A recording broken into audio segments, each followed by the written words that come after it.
because this is really what you're trying to, I mean, this is sort of the standard improvement in fitness. So we have a training block, and actually it's more during the recovery period that we can improve our fitness. So that's why it's really vital. This is a sort of a classic training block.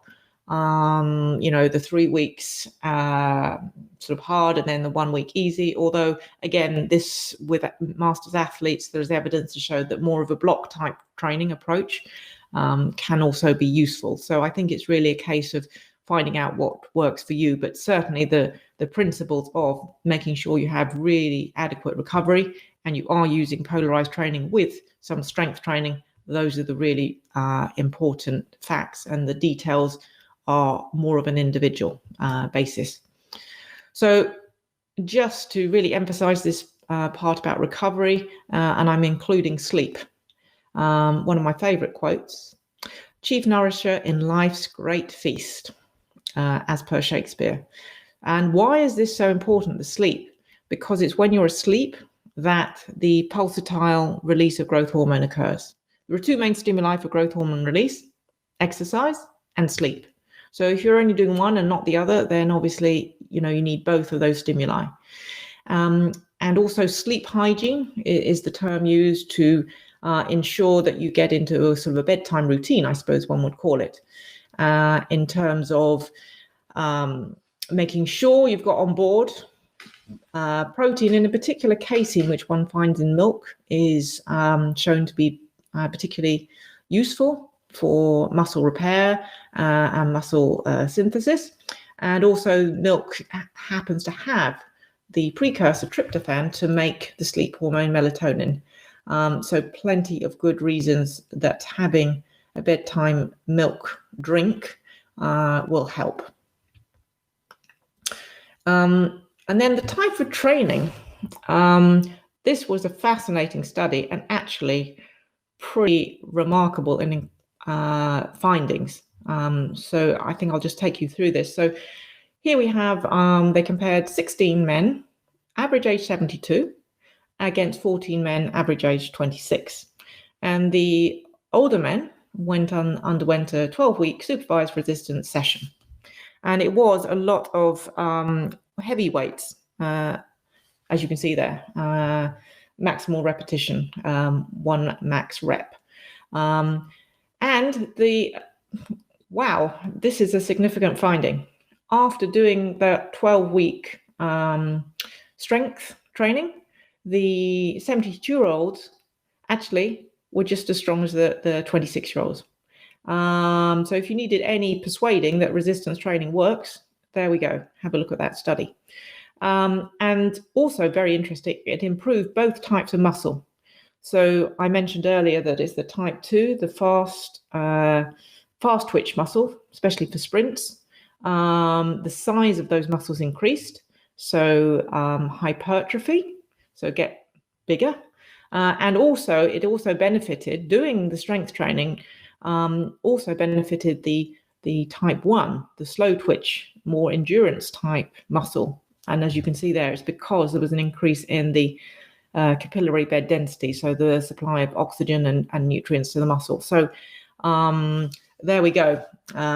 Really, really good evidence that strength training, weight training particularly, is helpful. And I know that the gyms are shut at the minute, but actually, one can improvise and get heavy hand weights and things like this. So yeah, there are ways and means of doing this.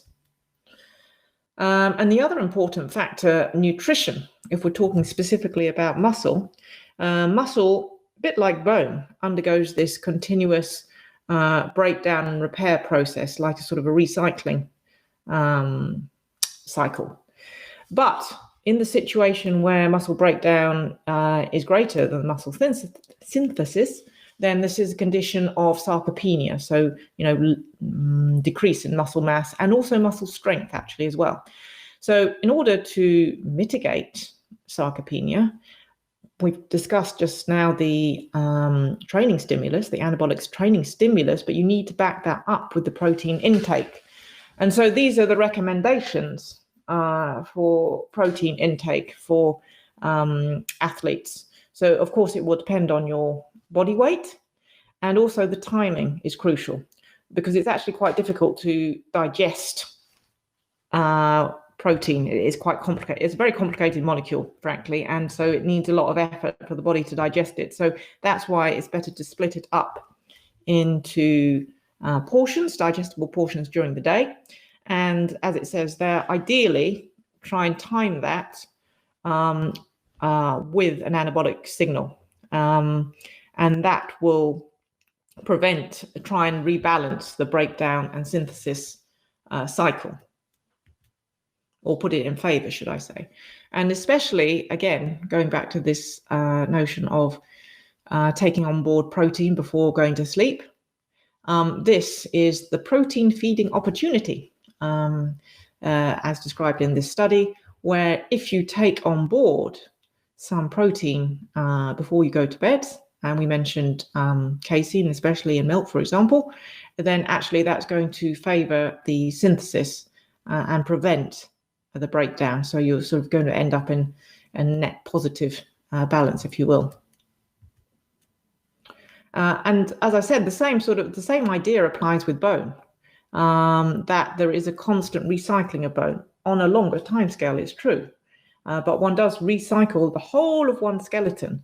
So, and as we get older, you saw from the graph, there is a tendency for the resorption to be greater than the formation. So again, to mitigate this loss, it's key to give the appropriate training stimulus, in this case, multi-directional loading.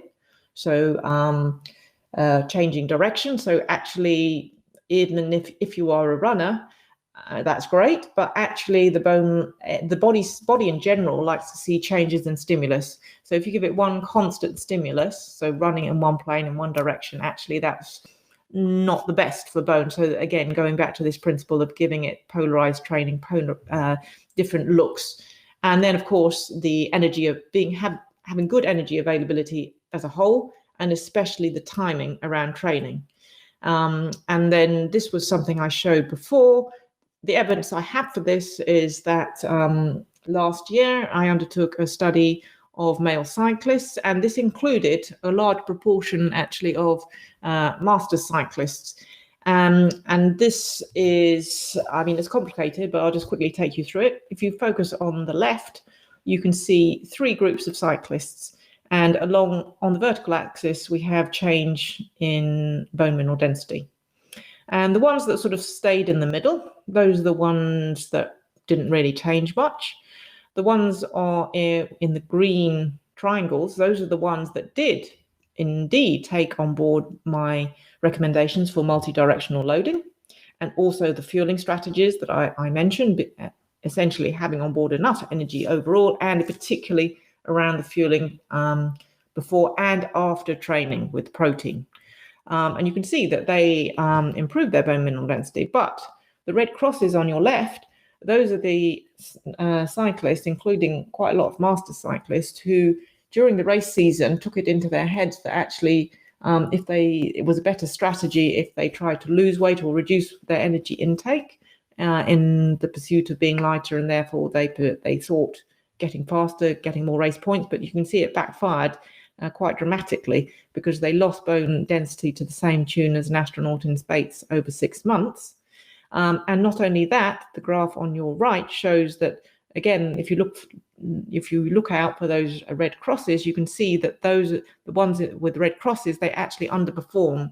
They didn't win so many race points as predicted on their threshold power. So, clear evidence that not only does taking care as a masters athlete of your nutrition and your training load, not only is that important for your health in terms of bone health and muscle health, but also actually your performance, certainly in these cyclists.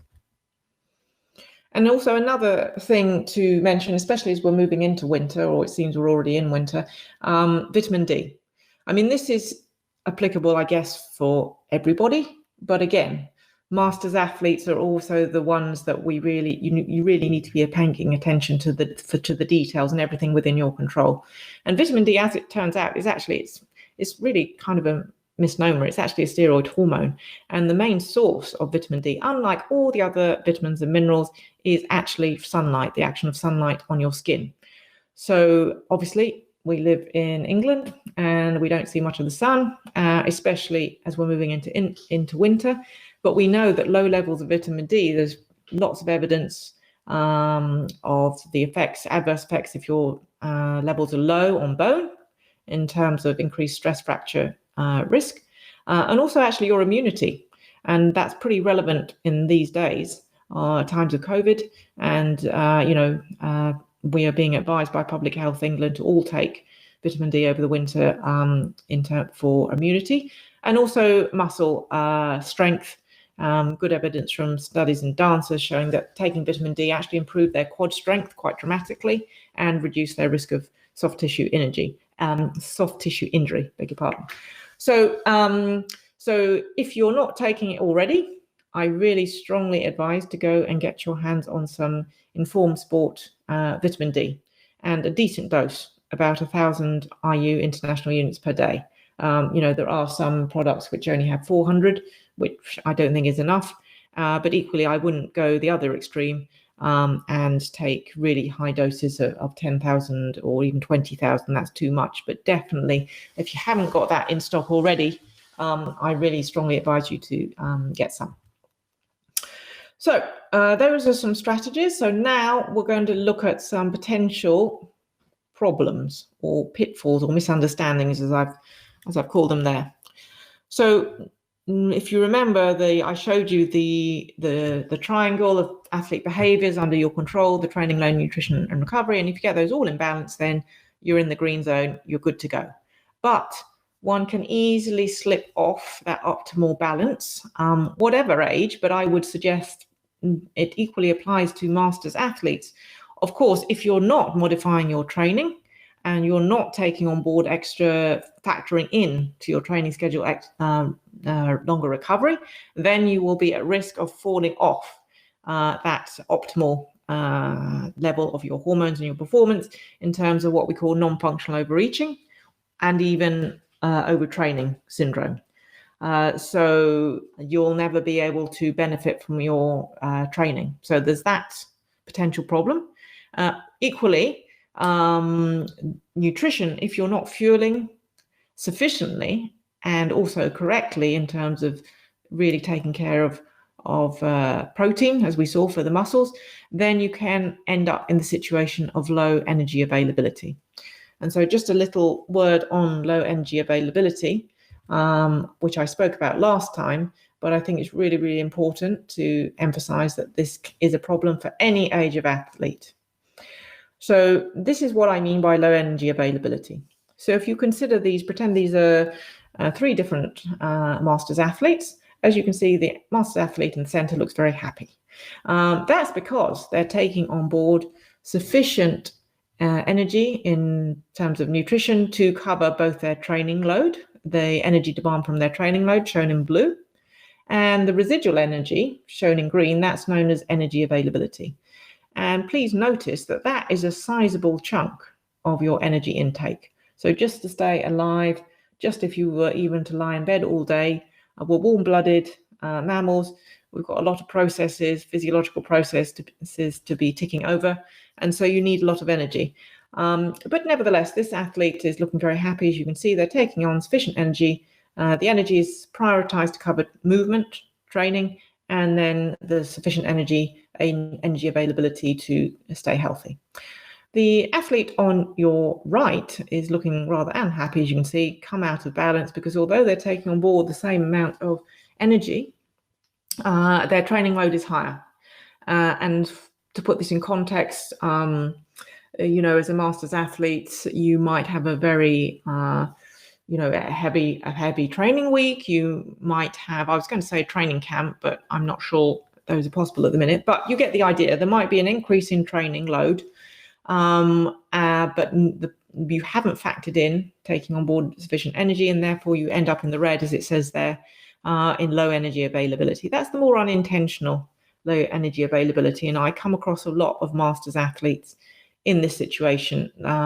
They just underestimated or they thought, oh, well, I'm a bit older and maybe I don't need to eat so much. But actually, if you've got a high training load, yes, you do.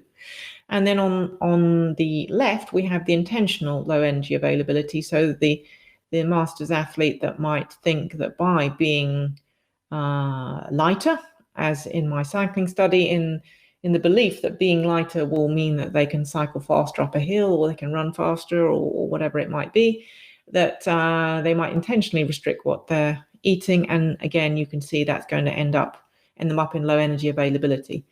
And what does all this matter? What does all this mean? It's not just a theoretical concept. It has clinical consequences, and it results in REDS, relative energy deficiency in sport.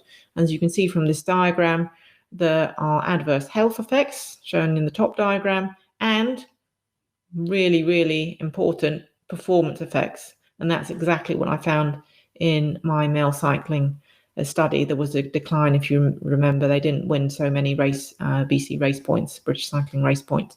And so I really want to, you might be sitting there thinking, oh, well, this REDS, if you've heard of REDS, you might be thinking, well, REDS, that's just for the youngsters. That's only the 20-year-olds and whatever. But I can assure you that it can occur at any age. And so please bear that in mind when you're thinking about your nutritional intake relative to your energy output.